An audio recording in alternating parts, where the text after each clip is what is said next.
What's up, guys? This is Anthony Shaw, Raw Strength Gym, and this is my underground strength coach inspiration story.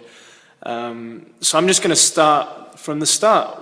When I was 16, I decided that I wanted to be a strength and conditioning coach because I played rugby. I wanted to be a professional, but I wasn't big enough or strong enough, and I wanted to know why I wasn't succeeding in my own training. And eventually I wanted to pass that knowledge on to other people. You know, I kind of realized at that age that I wasn't going to go professional. I wasn't going to be elite of any sort. And it frustrated me and it annoyed me. And I thought, well, the next best thing is stopping someone else from feeling this kind of frustration. So I went to university when I was 18. I moved away from home. I live in Manchester now, in the north of England. And I studied sports science. I then worked, after I graduated, for nearly a year, 11 months, with a professional rugby league club as the assistant strength and conditioning coach. And what I saw was I was travelling around to amateur clubs, trying to help them with their strength and conditioning, and there was really nothing there. It's completely different to America. We don't have high school strength coaches, college strength coaches, and then elite level. We literally have grassroots. And then you just get signed by a professional club if you're good enough. There are academy sides, but when I was working for the rugby league club, I was seeing 11, 12, 13 to 14-year-olds once a month, so only 12 times a year. And parents were coming in and saying, what can I do on the other days of the week? What can I do on the weeks that the kid isn't here? And I was writing the programs, and I thought, well, it would be great if I could just say, well, on the other days of the week, come to my facility and I will train them. I'm a professional strength and conditioning coach. I can pass on that knowledge, and it kind of flicked back to the reason why I wanted to be a strength and conditioning coach was because I wanted to help young athletes become elite. So whilst I was working with that club, I didn't really like it because the head strength and conditioning coach would tell me things to do that I knew weren't correct. And coming out of university, you think you know everything, but seriously, this guy and me, we had a lot of disagreements. And then the academy strength and conditioning coach and myself disagreed on a lot of things. One of the things was they didn't train legs. They thought training legs would make them sore, and I couldn't get across to them that how backwards that notion was. So when I was left on my own, I kind of just gave the guys, I was training 18s and 21s, so the reserve squad to the actual professional side I was training, and I would just give them workouts that I thought would be better for them. So we were doing, you know, dumbbell clean and press, deadlifts. I had to teach them all how to deadlift. We had pull-up bars. I only had one Olympic bar for 18 guys at one point because all the bars kept breaking. They didn't have enough money to buy new bars. We were just at some high school gym. And I just thought, well, if this was my dream since I was 16, I was 21 at the time. So after 5 years, if this is my dream, this is the result of it, using one bar to train the reserve side to a professional club. I'm not sure if I want to do this for a living. So again, I thought, well, you know, I could go and do this myself.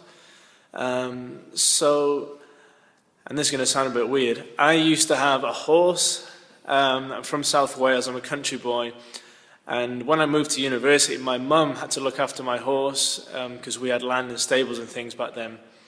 And I just wasn't using it. So I talked to my mum and said, well, if we sell the horse, you know, we'll get a couple of thousand for it at least because it was a good price back then.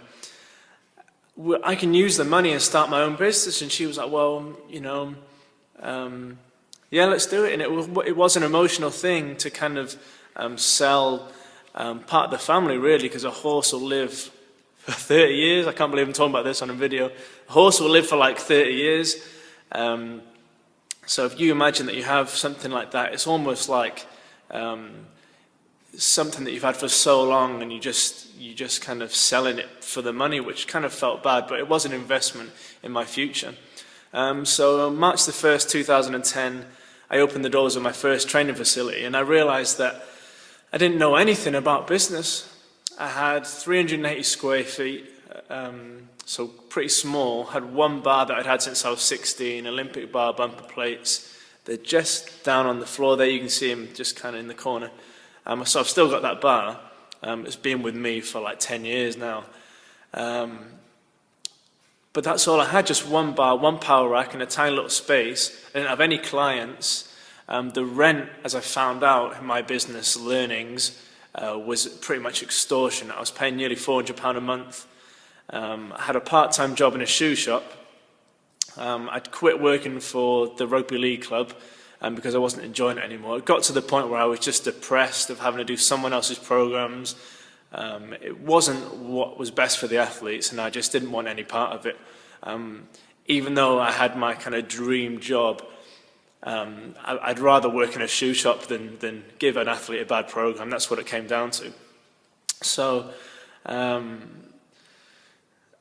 had to learn about business, and I emailed people. I cold called literally every rugby league club in the surrounding area, and I had one team come back to me, a team that I still work with today, 3 years later, and I still have clients from that team. So it was a really good connection. And you talk about and you learn about relationship building. This is what I was doing from the start. I didn't know that I was doing it, but I went to their club, I did a free session, and then the whole team came down for a good 3 months, and that kind of sorted me out until they went back to their in-season work, which consisted of not really doing anything, because this was an amateur club, and it was really poor sport, rugby league, so it was kind of the worst thing I could have specialised in, but it was my passion, it's what I wanted to do.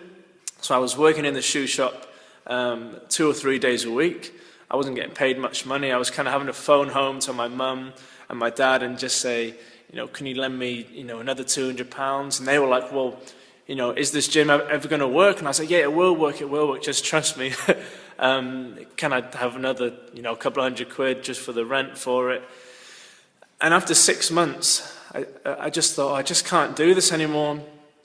I'm either going to quit, or I'm going to move to somewhere else, or I'm just going to, I'm going to move the gym to a cheaper place, or I'm just going to just be a strength and conditioning coach and not have my own facility.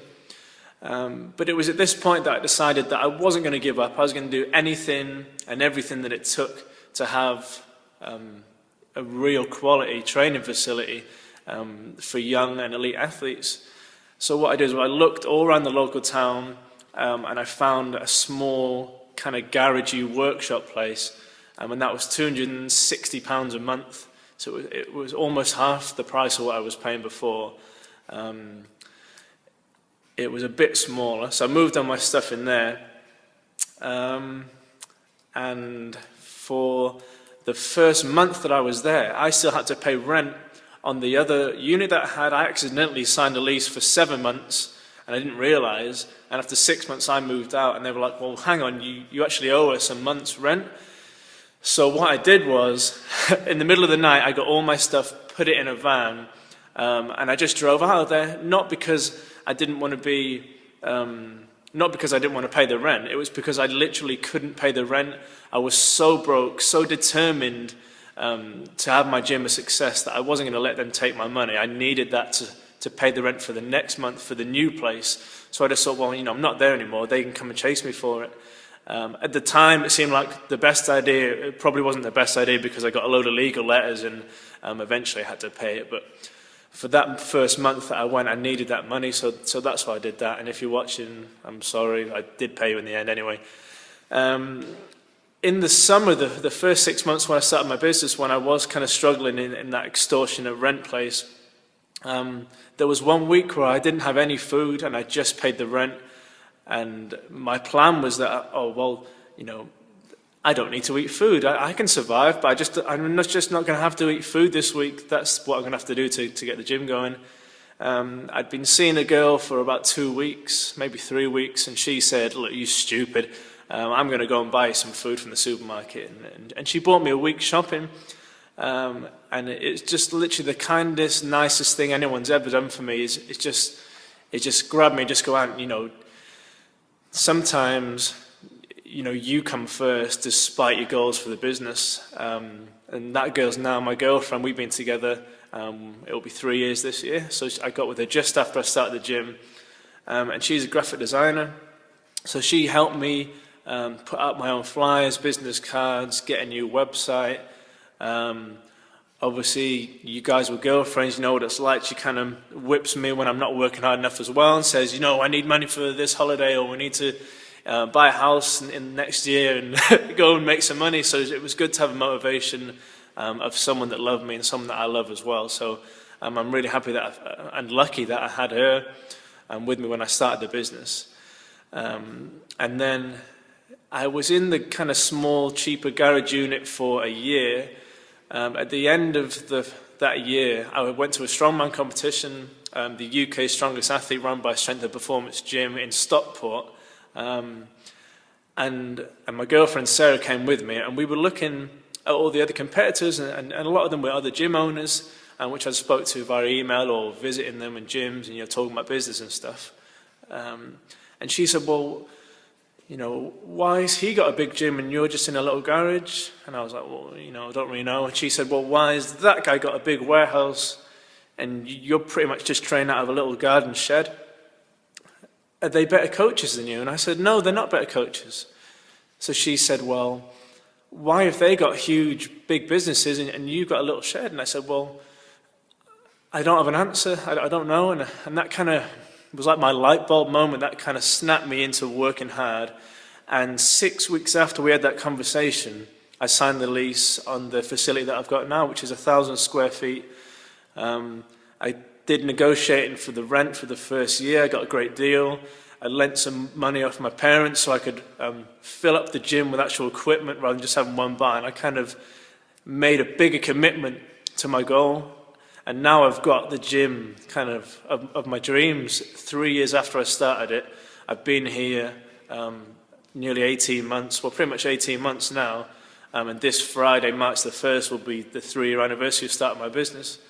And I've got pretty much the business and the job and everything that I've always wanted. I have all my clients are from the local area. They're rugby, lacrosse, rugby league and rugby union. Got a basketball player, and they're all young guys who want to make it in the sport. And I feel like now, every time I come in here, I'm doing work that I want to do. I'm helping people. I go out and learn. I spend time reading other people's work, watching videos, talking to other coaches, and I can kind of impart that knowledge now. And there's no kind of restraints. No one's holding me back. There's no one above me saying, you can't do this. And my family and my friends and my girlfriend push me and support me and really get me to where I am today. So I went through a period of not knowing what I was doing, but I learned. I went through a period of not having any food, and someone else bought me some. And I'm just really, really proud of myself, and I'm proud of all the clients that come in here and work hard every single day of the week. And I hope that this has kind of inspired you to know that you can do it. And it might feel like at first you're kind of banging your head against a wall, or you don't believe that you can get there, but seriously you can. This gym now, I can fit 20 guys in at a push, but I can make upwards of £100 an hour. Whereas when I first started out, I kind of thought, when I was getting 20 quid cash here and there and making £100 a week, that was kind of, I was amazed that I could even do that. So the main thing I found is that when you believe you can do something and you work really hard at it, you'll get it no matter what. Just don't give up, just get there. And I hope that this can be an inspiration for other people. So thanks for listening. That's my story. And feel free to kind of email me. It's rawstrengthgym@gmail.com. If you have any questions, or if you want to ask me kind of any further details about my story, and I'll help you out. I'm happy to do that. I don't want anyone to go through the kind of pain and the kind of embarrassment, the frustration that I went through starting a business. So in the same way that I started wanting to be a coach, I'm really happy to help you if you've got your own business or you're starting out. So that's me, Anthony Shaw, Raw Strength Gym. See you later.